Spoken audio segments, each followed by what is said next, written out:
Don't look down. Y'all know who that is. If you don't, you've been in a cave for the last 60 years. That's the incredible king of the blues, Mr. B.B. King. You better not look down. And I'm glad we're looking up today. It's Tuesday, August the 8th. Welcome to the August 8th edition of Uncle Bobby's Country Corner, where real men don't play and we make exceptions for women that do likewise. Today, I've got a very, very special guest, and it just shows how if you know what you're looking for, it's somewhere within the circumference of your life. And I'd like, without any further ado, to introduce to you Marcela Oliva. Welcome to Uncle Bobby's Country Corner. Thank you for having me here. It's a pleasure. And the reason she's sitting here is because that which you seek is also seeking you is more than just a phrase. It's what happens when, in earnest, you go about the business of your life. Many of you will know for the first time that I actually have a degree I've never really used formally in urban planning that I acquired from Middle Tennessee State University back in 1983. And I wondered if it was ever going to be something that was useful to me. And then a couple of months ago, a friend of mine who's been on my show recently by the name of Wayne Fishback said, Bobby, I need you to come downtown to LA Trade Tech and participate in what is now famously known as an encounter group sponsored by Marcela Oliva. And when I sat in there, I saw the relationship between what she has, sold into so many lives over the last 25 years and the degree that I had acquired that I had yet to use. So without, just babbling on about that, would you please share with my audience what makes your work a model of possibility and best practice relating to changing urban America for the better? So it's a new type of laboratory. It's connecting the built environment with the natural environment and social justice. It's duplicable, replicable, and it changes people's life, but it also transforms where you live, all the way from a micro level to a macro level. And this program is STIR certified. It's an architecture, environmental design. And most important, this program opens the opportunities to many, many doors that are not open otherwise. This program actually is designed now for the digital age. Most of vocational programs and academic programs are designed for the mechanical age. And we can get into more detail, but that's why this makes it sustainable and duplicable, because the students find meaning and purpose in life. So how did you end up at Los Angeles Trade Tech? So I love the idea of that you had hands-on experiences and you actually had the opportunity to transform your community. I'm an immigrant, but at 21 years old, I moved here and I realized that there was this big gap where there was no opportunity for design. So I see design as a voice. We all have the right to design our built environment, and through an appropriate education that is engaging and creative, we can have more people participate. We have to. So what has been the arc of your role as a professor in architecture at LA Trade Tech and the advancement of that model to the point where some exciting things are happening that we're going to talk about momentarily with one of the people that has come into that circle?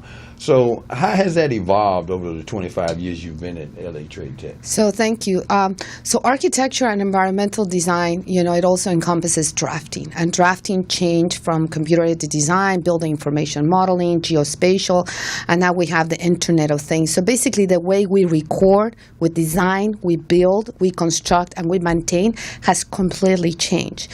And architecture and environmental design is a vocational program, but it's also an academic program. And the way we teach right now is taking away all those fictitious barriers for people of color, where they can actually participate in the design, the maintaining, and the operation of our built environment, from food to housing to high rises to smart cities. Now, on the way here, we talked a little bit about the fact that major architectural firms for many years kind of looked at the inner city as something that they would never really get excited about. Correct. In terms of focusing their immense talents and resources upon. And here we are in 2017, and based upon what you told me earlier today, that has changed. To what degree? It's changed tremendously because I think developers, architects, and government agencies have realized that without involving the city at a true participatory solution, no matter how beautiful your building is not going to work. You have to integrate the community at multiple levels during the entire design process. So now that they realize that, everybody's looking for answers. And we've been working on it for over 25 years, where all our projects have a real client, and that's what gives meaning and purpose to our students. And all of our projects use nature for knowledge, for getting all the knowledge from it, the physics, the chemistry, the mathematics. We take it all from nature. So what is the connection between what you're doing locally and as recently as a couple of weeks ago, you traveled to China. So has the world shrunk to the extent that we have that kind of interaction that's real meaningful and will actually have an impact on people's lives over there as well as over here? Correct. So I have couple countries. We have a country of Mexico, the Center of Innovation in Italy, Jerusalem, and China in our model. Because basically our model has to do that anything you do in the classroom is called community-based education. It actually alters your physical environment because your physical environment affects the way you think, the way you create. So what about if the lab, you get credit, you get paid, and you make your neighborhood beautiful and utilizing high-end tools like virtualization, virtual reality, the Internet of Things, drones. So all these things naturally attract the youth, the veterans, people that just came out of prison. These are cool tools that all those separations between vocational and academic don't longer exist. So this lab, a lot of people are looking at it. But most importantly is the self-esteem factor, which is what attracted me to American. So before we get into that element, we'll deal more specifically with the interface with Jim Brown's American program. At least we're in the infancy stages of cultivating that relationship. But for now, what was your trip to China about, and how does that impact what you do every day over here at Trade Tech? So basically, just like any big cosmopolitan city is struggling with recycling, with toxicity, with population, with food. But they also have recycled very smart ways to do recycling. With very small machines, we can actually do digital manufacturing in very small places. So we want to bring digital manufacturing to our neighborhoods, inside our neighborhoods, so we can fix our built environment. So how did you end up going to China? Were you invited, or did you invite yourself, or how did that happen? Well, you know, we're living in very interesting times, and there's a lot of people that want to build what is called the neosphere in academia and also with architects. And when you basically outreach them and do call for papers and you're in the same frame of mind, they are happy to invite you. They're happy to share what they know. And that's how basically outreaching, and they outreach to me. I have participated in multiple forums at the White House, at the International Monetary Fund, at all the sustainability forums nationally and international. I just won a big award in Europe, in London, for government innovation. So I think people are looking for solutions that sustain. And I think what we have right now in LA is something that can sustain locally, but also through a network nationally and international. So I think the word is out. Well, you know, it's interesting because you shared with me a few years ago, people laughed at the fact that what you were doing was of some substance, and now it's the exact opposite. So how did you, I guess, endure that leg of the journey, if you will? I have to give a little bit of credit to my dad because he goes, you better have some nice degrees because you're questioning the status quo. So I was very lucky. I applied to Ivy League schools. I got accepted, and I got a master's degree from Columbia University in the city of New York. And at that point, it was a deconstructivist school to basically deconstruct. And what I had to do with architecture education was to deconstruct it so I can construct it in a sustainable way that engage people of color and basically across all social status. I think everybody wants to participate in things that have meaning and purpose.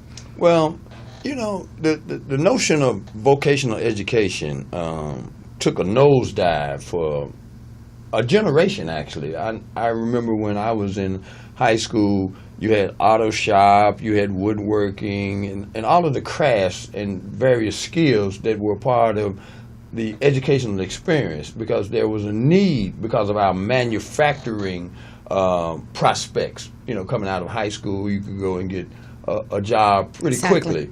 And then the emphasis shifted from that to everybody going to a 4-year institution, and slowly but surely those opportunities whittled away. So what is your thoughts now in terms of where we are and how we need to reintegrate the vocational training at the elementary level all the way through high school? So vocational actually is a spiritual call, right? What is your vocation, right? And all those divisions between academics and vocational, a designer or a machinist, a leader or a follower, those were divisions that were created at the turn of the century, right, in 1920s. So all those divisions became a little bit obsolete because now we are in the digital age. And the new tools and the new paradigms and the socioeconomic demands of a true democracy, those divisions are fictitious. And now it is demanding for us to come up with more creative interventions. I'm not saying to destroy the existing university and the existing college and the existing. We just need to create something that can be catalytic, something that can kind of undo the nuts that we have in the economic engine. So that's all I'm suggesting. And I think because of my education, the opportunity that private, public, and working for NASA, working for the Los Angeles Community College District, and recently recognized by the Department of Labor, the head of the Chancellor's office at a state level, I think we have something that can be sustained, and I've been proving it for over, now 15 years that it works. Well, you had mentioned in your classroom the application of the discipline of architecture is practiced with real-life clients. Correct. Recently, you had an interface with someone who's on the phone right now who is world-renowned. Why would he come to try to get the money? And as a result, something exciting is on the edge of happening. And I think because he has two telephones, he's talking on the other one, and I want him to divert his attention from that call to being on Uncle Bobby's Country Corner. Mickey Stevenson? Yes, sir. That's him, ladies and gentlemen. For those of you too young to know why you shake and finger pop, the man that's on the screen right now, sitting in the classroom at Los Angeles Trade Tech, is the legendary Mickey Stevenson, the original A&R man at Motown Records. So any record you've ever heard out of Motown, he had an instrumental part in making that happen. Welcome to Uncle Bobby's Country Corner. Oh, it's great being here, my brother. Very, very, very good. So if you would, please walk us through how you ended up getting to know Marcela and the outcome of that so far. Well, I got to know her because I went over to the college to see if I can produce some shows on the campground. Thought it would be a great thing to do, and make them happen maybe once or twice a month. And so we got into that conversation. And when I found out that they had room and places where you could actually make this happen on the field and in some kind of enclosed places, we needed a stage that will complement the artists. And I found that Marcela's organization, her particular area at the college, they were architects and they could build almost anything. I was in shock. I said, well, great, let's build a phenomenal stage. And everybody loved the idea. So we got into it, and from that point on, I've been right behind her. And to see these young people and older people, those with talent and desire and an opportunity to grow and better themselves, and the gifts that God has given them, was fantastic. So I'm committed. So, Marcela, what was it like to have someone of Mickey's stature to show interest in using real-time, real-life applications of your discipline? So it was extremely interesting. As you know, I have the Encounter group, and they've become our advisors, community advisors and architects, engineers, urban planners, and they become our clients. So during the summer, I had a lot of young kids, so they were not even familiar with what a label is. So they all had to become even familiar with that whole industry, and it was very educating for them to know the origins of music and how does somebody gets represented to become an artist. So they learned so much. And see, you can tell them, you got to learn this super hard tool, you got to do all these tutorials, but if at the very end, the reason you got to learn these tools, the reason you got to learn all of these math is because you get to design a stage for Mickey Stevenson. They all love it. They were so engaged. And we have around 20 proposals. 5 of them are super incredible. We're going to move forward to step 2.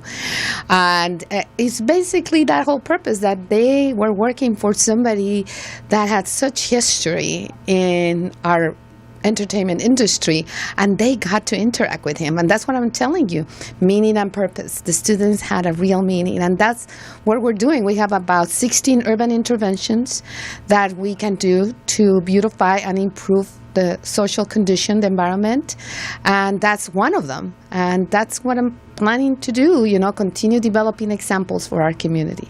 So on the other side of that equation, Mickey, what does it mean to you to have at your disposal a infrastructure that allows you to build, design something that you can utilize in this new era of your professional career? Well, it's a new era, but it's a setup that has been in place forever, like in arenas all over the world. When you could apply a stage up and high enough where the audience can see what's on it, you can present a number of things, not only shows, plays, but films, but have people speak and give encouragement. So it's a great platform. And when you can put it up anywhere, that's phenomenal. And I tell you what happened that was amazing to me. Whatever Marcela said to these students, these creative people, they went out to different theaters, just to make this point clearer, different places where stages were, outside, inside, and watched and looked and got their concept from that and brought it in and start designing individually from their own visual things that they saw to make this happen. And they came up with some incredible stages. I was in shock, man. Beautiful things. And that's a win-win all the way around. It's good for them, it's good for us, it's good for the know that you can do anything if you apply yourself to it with the right teaching, the right information. That's incredible. It was incredible to see that result. Well, I want to turn the clock back. Oh, it's been almost 60 years now. When you were part of another cutting-edge innovation with respect to building Motown into, in my opinion, the most amazing record label in the history of the business. Is there a comparison to where this project is right now in terms of your interaction with them and when you sat down with Berry Gordy and Smokey Robinson and built the empire that became Motown Records? There is a comparison. And the comparison comes when the people that you deal with, the ones that's coming in, the artists to be, the musicians to be, people that want to get involved, when you can see the heart or feel the heart of that individual wanting to make something of themselves, that connection there is the greatest thing in the world, because they can overcome anything. And you, when you put that together as one, you become a force. And that force, as we say, can put a hole in a mountain. Mm. Are you with me? I am. That's absolutely. Okay. Oh, I didn't know you. I didn't know you was pulling up right there. 'Cause you done reeled me in. I done bit the bait. But yeah, well, that's where it comes from. When I saw that was, and that no matter where it's at, when that comes and you see that, we got to get involved. Mm. Well, let me ask you this, Marcela, as Mickey listens in to your response to this. when you first engaged Mickey and however that happened. Matter of fact, how did that happen? How did he find you, or did you find him? How did that happen exactly? He was brought to my studio by a friend of ours, and I think that when he entered into the studio, did you know who he was? Not 100%. I kind of heard a little bit about it. So, I treat anybody that walks into my classroom, I treat them with most respect. But I saw something on him. See, a lot of people enter there and they don't see the creative spirit in that studio, but he was totally connected. As a good musician, connected to that dimension of creativity, he could see the creation. And the same that, Diane Watson, our ex-congresswoman, was there. She also saw it. Like when you enter into that space, these labs, these innovative labs that we could have everywhere in our neighborhoods, he could see that. And I said, I got to talk to this guy. This guy can see the power of creation. And that's when it's like, yes, absolutely. Absolutely. We'll do your stages, your kinematic stages, your creative spaces, that there's a huge need. So it became very obvious to me that he was enlightened. So, Mickey, flip that around. What was your expectation when you first came out? 'Cause I know people make overtures to you all the time. So when you walked in there, what was your expectation? Well, I didn't have any. I just I came to see if I can. Who do I have to talk with at the college to bring on an entertainment area there to 2 or 3 times a month, make it happen. What facility? So I had a set thing in my head. But when I walked into that particular office,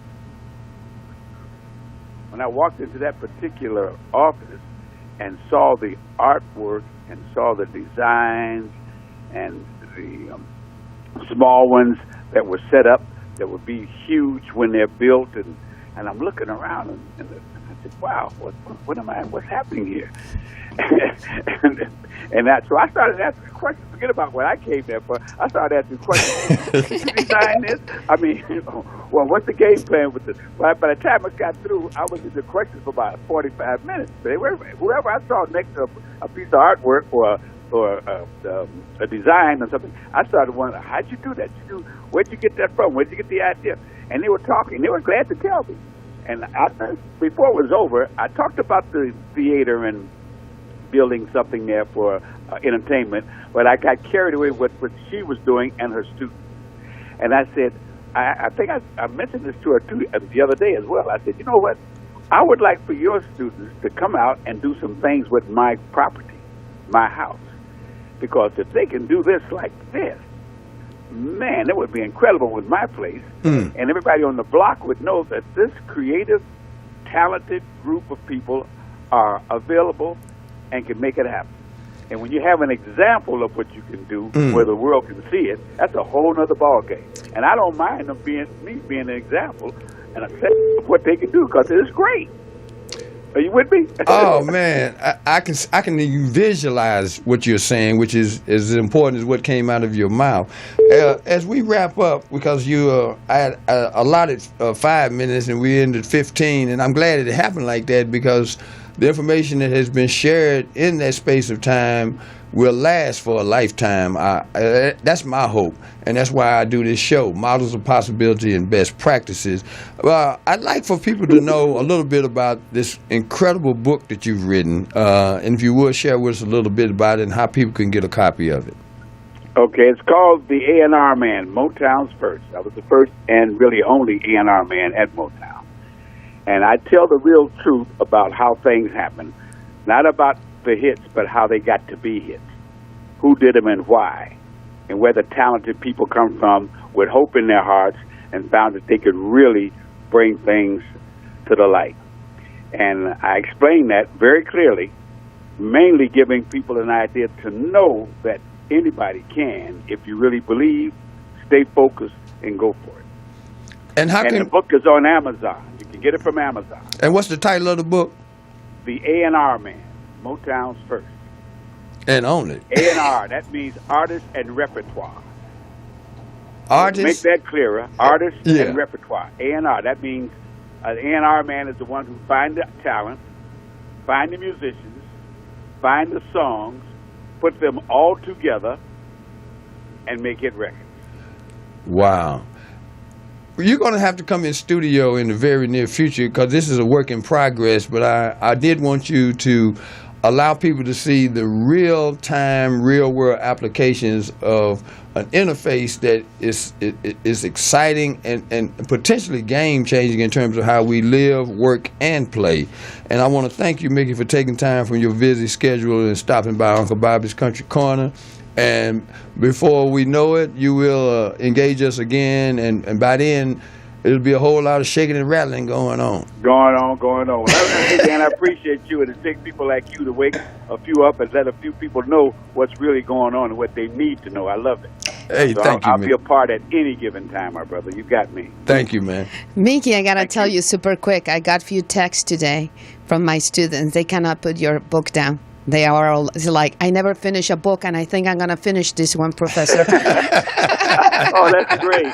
Don't forget, tell them to write into Amazon. Yeah. For sure. So others will buy it, make it number one. Absolutely. Okay, one more time. What's the name of that book and where they can get it? A&R Man, Motown's first. A&R Man, Motown's first. And it's available on Amazon. On Amazon. Okay, man. Thank you so much, Mickey, for stopping by, and we'll be talking soon, my brother. All right. Okay. All right, Bye-bye. we're gonna take a short pause, and we'll be right back.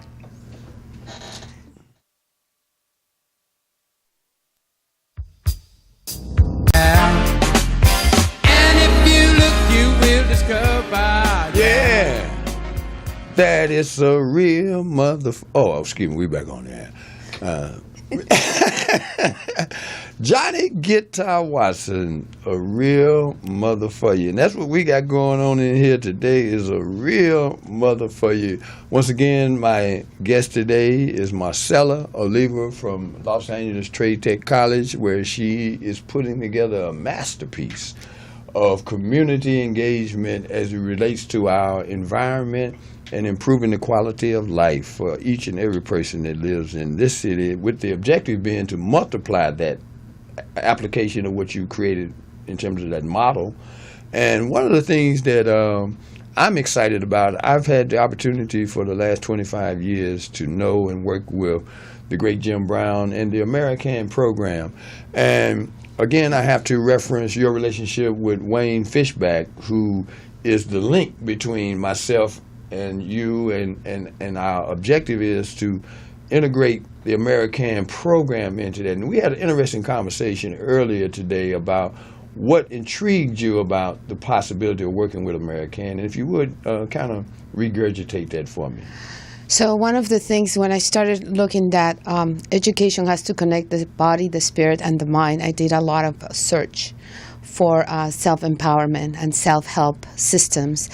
And the reason I like many years ago American is because it's very simple. And Einstein said that when you're getting to simplicity, you're getting closer to the truth. So the 8 steps that American has that empowers, brings self-esteem, motivation, critical thinking, family connectivity, communication, maintenance of a job. So these 8 steps are very clear and are very clean. And it's not only that you apply it, but actually how you continue feeding your life. For the rest of your life, they're like very clear targets of how do you make your pie, right? And even the graphics. So that attracted me many years ago because, as you know, at Trade Tech, I can have an architect from Russia, a taxi driver from India, and then 2 people that just came out of prison, right? Or I also get many gangsters still involved in gangster activity. So I needed to have as a hidden curriculum a self-empowerment tool that I fell in love with. Now I just wish we can make it smarter so more people can access it faster, with an app or whatever. So, but I love the concept because you cannot move to, there's basically 5 steps, right? You got to start first with the individual. Then you got to educate them. Then you really got to give them jobs that have meaning and purpose, right? And then you have them have ownership.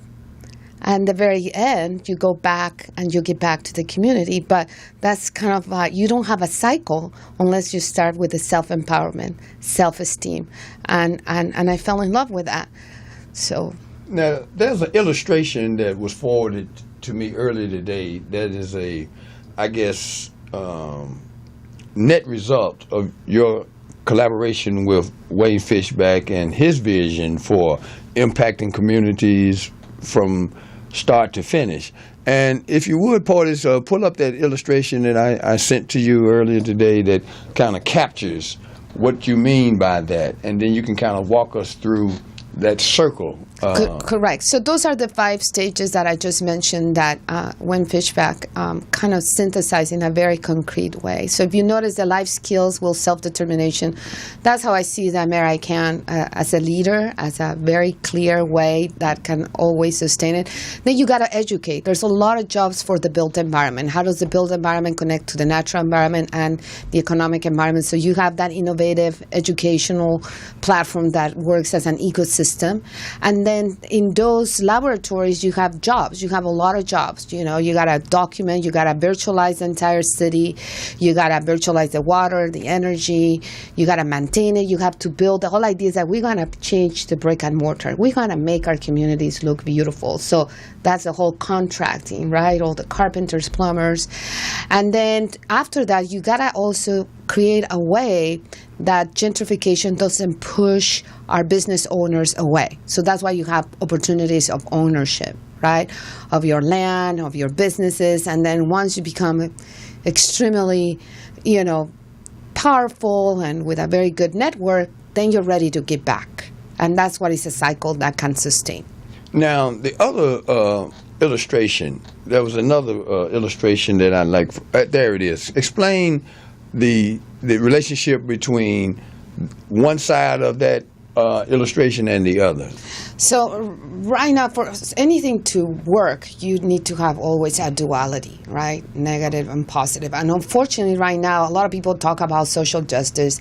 A lot of people talk about smart buildings and national security buildings, but you have to bring them together, right? That's why the social justice and environmental justice need to be working together, because you're going to improve the living conditions of a city, of a community, when you have better services, better health, better safety, better education. So social justice is connected to the environment. You cannot separate them. And right now, the solutions are separated. That's why the first image shows that kind of dislocation.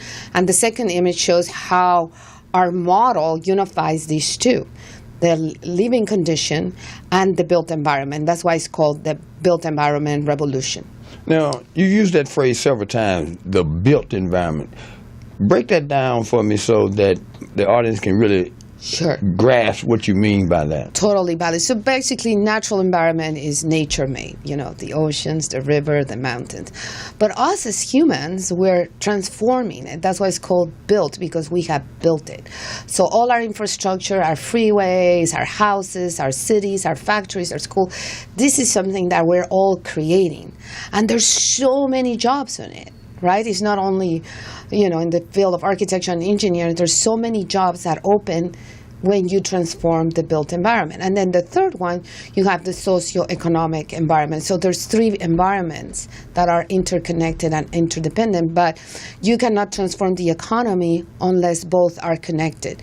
The natural environment, the built environment, and the social justice. So earlier we talked about how Mickey met you was through a third party and whatnot. And I guess the same could be said for many of the people that I've met since meeting Wayne, because I went to what you refer to as an encounter group. Kind of take my audience through what the encounter group means to this whole process. So the encounter group, basically, they are my advisory group from the community that comes and gives us the needs of the community. It's interdisciplinary. Is interagency, and it identifies the needs of the industry, the community, and the nonprofits. So I have many things that we're developing right now. We're for Lemur Park, we're developing drop-in centers. We have the Pico Union Puerto Center. We're developing with UCLA extension courses with Unison, transforming communities. We have about 10 or 12 projects that came out of the encounter. So the encounter produced very innovative projects, and then besides the ones of people that they meet there and then they do their own thing, which is fabulous. But more than anything, it creates a very innovative way to interact with different backgrounds, different disciplines, and it's really exponential, the collaboration. Well, the last encounter group that I went to was last Thursday, and there was such a diverse mix, not only of people, different generations, different nationalities. And for example, there was a young man who came in and talked about the hemp industry and how he's in the process. At one time he was selling marijuana, and now he's looking at all the applications of the extracts from the marijuana plant. And how does that work within the labs scenario? So we have been developing for a long time a green idea house where we're actually people through an app will be able to customize a house. But this house we always had in mind that we will be using what is called alternative materials. Mm-hmm. Alternative materials including recycling and alternative materials including hemp. Hemp is one of those things that can totally transform the economy. So again, that's going to be another project that we're going to be working inside our lab, developing a set of design and construction documents for green idea houses that use alternative materials. Okay, we're going to digress just for a moment, and it's so hard to catch this man that I want to catch him while I got him, because his phone's going to probably start ringing before he can even start talking to me. On the line right now, I have someone I've had the pleasure of knowing for over 30 years. Many people know him now as the face of boxing. Welcome to Uncle Bobby's Country Corner, Sam Watson. How you doing, Sammy? What's up, Bobby? How you doing, brother? Everything all right? Oh, it's exciting, man. I'm sitting here with Marcela, Oliva from Los Angeles Trade Tech College, and we just got off the phone a few minutes ago with someone you've known for many years, Mickey Stevenson, who is actually doing a couple of projects in conjunction with Marcela over at LA Trade Tech. And I just wanted to have you come on the show for a moment. Eventually, you'll be able to work your way down in the studio, even though you live out in Calabasas now. You make your way in the city often enough. We're going to make that happen eventually. But I wanted to publicly congratulate you for continuing to move the bar, man, in terms of human achievement. And to that extent, I understand that you'll be traveling to Memphis this week, and you will be honored in some way in the city of Memphis. So why not share with us what that's all about? Well, they're going to give me the key to Memphis since I'm from Memphis. And Memphis, Tennessee, I was born in 1954. I did a lot of big concerts there, when I got older, like Jackson 5, the Jacksons, Janet Jackson, Marvin Gaye, New Edition. I mean, we did so many concerts, and now we're doing stuff like Drake and Future and Mary J. Blige and Maxwell. That was our last few shows. And we also do all the fights. We do boxing. We do a lot of boxing out there. And Memphis is like Chicago. It's kind of tough out there right now. And I guess they want me to come out there and talk to the youth a little bit about who can make it, who can't make it, and what you got to do to try to make it, to work harder and be better kids, and and all that kind of stuff. So they're giving me a key to the city, and they're doing a lot of little stuff around the town for the radio and the TV tomorrow. On Thursday. I'm leaving tomorrow. This is Thursday on the 10th. So I can't wait to go down there and talk to them and do it. I did the one out here in L.A. one time, and it was nice. So I guess it's going to be nice in Memphis, Tennessee. So, again, tying back to what we're doing here on the show today, and that is rebuilding people and rebuilding cities. You just touched on something that's important, because a gentleman that I'm working with by the name of Wayne Fishback, he knows some very significant people in the Memphis community, and as you well know, Memphis is like a home to me, and a lot of it had to do with the fact that I know you. And that's exciting down the road that we already have some contacts, because what this sister in the studio is doing, you'll see evidence of that very quickly, Sam. But I just wanted to have you on the phone for a moment, man, and say thank you, man, for allowing me into your circle, your real family, and Team Watson along this journey that we've shared for the last 30 years, and to congratulate you on setting an example of what it is possible to achieve if you just work hard and believe in what you're doing, man. And you know we got Daryl Strawberry at the church this Sunday. Yeah. 8018 South Main, and doing a lot of things, a lot of fun. Daryl Strawberry will come and talk about his life, everything. He's going to talk about everything. So it's cool. We're doing a big fight, Floyd Mayweather and Conor McGregor. So we got a lot going on, and we're happy to be always knowing what you're going to do. You're always good to us, Bobby. You take care of my mama a lot. Thank you, Zach. Thank you for all the things you do for our family. And we're going to keep on having fun every day. Okay, man. Thank you, Sam, for stopping by Uncle Bobby's Country Corner, man. And I'll get with you when you get back in town after going home. That's right. And getting your just reward, man. That's Appreciate you, man. Okay, Bobby. Thank you. All right, then. That was Sam, the face of boxing, Watson. And it gets more and more exciting each and every moment based upon, you plant seeds like you did 25 years ago. And here we are sitting here talking to people who are in a position, once they get a better understanding of what we're trying to accomplish, and we get to move the needle. So many people nowadays have become so frustrated and disillusioned about the circle of life that they are paralyzed. And here we are sitting unafraid to venture out into that unknown space and say we have a right to claim participatory rights in the human experience. And I find that exciting. How about you? Absolutely. Exactly. We have that opportunity. One idea that came to my mind, one of the ideas is that we could design a boxing studio. Right? A who? A boxing studio, since that is his, that's the beauty of these opportunities, that this is so inclusive. So if you have the right amount of kids that's what they want to do, we can have spaces that we can start teaching in our, the whole idea, they have so much energy, and that's what these labs will help generate, little businesses for them. So why even, that could be another possibility. Just speaking out loud. That's the thing, you start, once you get going, boy, it's on and cracking, I never even looked at it like that, because I know he has a gym that he just opened out in the Calabasas area, and then there's a gym right down the street here that he has engagement with. So the possibilities are truly endless. And one of the things that I'm looking at is, when is it you're doing a presentation? Is it next Thursday? You got something coming up here pretty soon. What's that all about? So we have the United Hood. That's going to have a 3-day conference that's going to talk. It's a very sophisticated, complex group of individuals that are putting a forum for job opportunities. They're putting a forum for educational opportunities and faith organization, and then how can we transform our communities. So with Brad Carson, Job Creates Peace, GBI with Andrew Williams, and the United Hood, who is a collaboration among different leaders in our communities that want to transform our communities inside out. So let's deal for a couple of minutes with your relationship with Wayne Fishback. How did that come about? So Wayne Fishback is similar through the encounter. I'm telling you, the encounter helps you encounter people.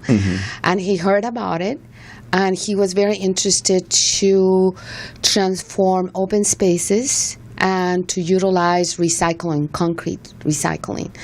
And he came to our classroom, and very similar to Mickey, he realized the potential, the human capital, the creativity, and also we haven't spoke too much about the high-end tools, but I want you to know that we use very sophisticated tools that now are free. I think that's another thing that is even in the plains. We have access to very sophisticated tools that For now our example? communities. So, virtual reality, building information modeling. So these are tools that just even learning that tool can land you a job. And these are all in my 2 laboratories. These will be, these are already software that the students can use, can get certified. So that's another thing, real clients, high-end tools, and social justice. And I think when you put those 3 together are incredible. So just, the movie where you have, they're looking at an island and you can actually see how the island can perform. That's what we got to do to our community, right? Looking at our communities in virtualized, in digitized way and see all the things that are interconnected. Because the problem right now is there's so many things, but we don't have a blueprint. We need a 3D printer, blueprint, 3D print that everybody can see. But we should do it locally. We should do it with our local workforce, and we have proven that we can. That you can train them and they can have the critical thinking, the self-empowerment through an American system, and then let's do it locally. So, Wayne has a distinguished record in the field of architecture, actually going out around the world and designing structures, and whole, basically, communities. What advantage has that afforded you to have someone who has real-world practical experience, who went into business and had a measure of success, come and deal with the fact that you are operating out of both worlds, the real world in terms of creating relationships between students and opportunities, and then having that academic underpinning, and then be able to have somebody at your disposal like Wayne who thinks outside of the box and wants to get it done expeditiously. He's definitely a key player because he has that practical experience as an architect, and he's led and started, multi-million-dollar firms and architecture firms, and now he has all that experience, and then he can see the power of engaging community in a new way, as a new model. All government projects, all metro projects, they're all going to have to rethink the way communities participate, and I think that through his vision of that cycle, it's going to become a new model that could be quickly implemented. So Wayne is being definitely an angel, but that's technically what my advisory committee should have: architects, engineers. So he was just perfect, and if it wasn't through the advisory committee, the encounter, this would have never happened. But definitely, I'm extremely grateful to Wayne's leadership in the encounter group. I forgot to tell you, I have other people like USC Institute of Genetic Gallery. Say that again. Yeah. USC what? USC Institute of Genetic Gallery. What's that? With Lynn Crandall.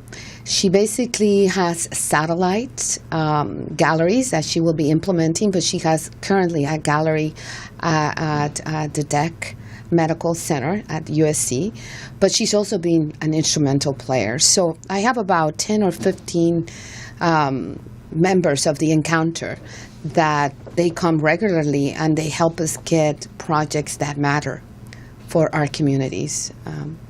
So what are some of the challenges? Because you are creating a paradigm that upsets many apple carts, So what are some of the specific challenges you're facing, and what do you anticipate doing to overcome those challenges? Thank you. That's a great question, because remember, the program is actually state certified. It's a career technical educational, and we have 100% transfer and 100% job placement. What? Yep. So besides... Wait a minute. Hold. That's far too significant for you to just run by it like that's the way all institutions operate. Okay, right. Repeat that slowly. We have 100% job placement and 100% transferability. Now, when you say transferability, what do you mean? Students get placed in second and third year of architecture schools, engineering schools, construction management at Cal State systems. So that's the thing with community colleges. You had to play both cards: find a job and transfer. So even that on one side is very innovative, what we're implementing and it's being successful. It's also very challenging because I have the traditional standards that all satisfy with the student learning outcomes. But the beauty of community colleges is that it actually is this is where community colleges is moving. So my administration, my deans, they actually see the power that it has. But it hasn't been easy because you have to satisfy all the regulations that any state program has to comply with. So I'm in compliance and way and above, and they see the possibilities. It's a small program compared to what Trade Tech offers, but if you think about it, everything needs to be designed, everything has to be drafted. So even culinary students that want to open a restaurant or cosmetology students that want to open a shop, they all need a design, they all need a blueprint. So it becomes an engine, an economic engine for all the different trades. So that's probably one of the biggest challenges that I see. You got to maintain both the innovation and also the traditional, but definitely it's an opportunity that vocational programs can look into it. Now, one of the guests at the encounter last Thursday captured my attention. He had created a house made out of alternative fabric.